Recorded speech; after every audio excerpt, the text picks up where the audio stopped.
দর্শক, এই মুহূর্তে এভার কেয়ার হাসপাতালে রয়েছেন সহকর্মী ফজলে রাব্বি। সরাসরি চলে যাচ্ছি সেখানে। রাব্বি, বেগম খালেদা জিয়ার শারীরিক অবস্থা এবং চিকিৎসার বিষয়ে সর্বশেষ কি তথ্য আছে আপনার কাছে, আমাদেরকে বিস্তারিত জানাবেন।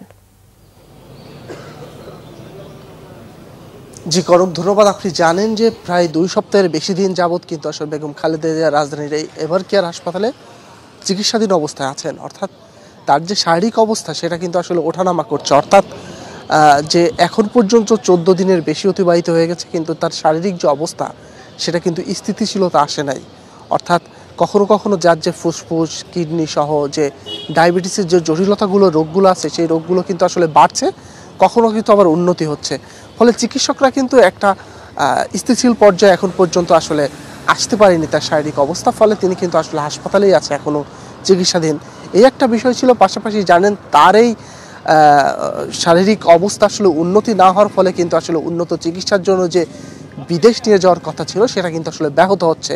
অর্থাৎ চিকিৎসকরা কিন্তু আসলে এই রিস্কটা নিতে পারছে না।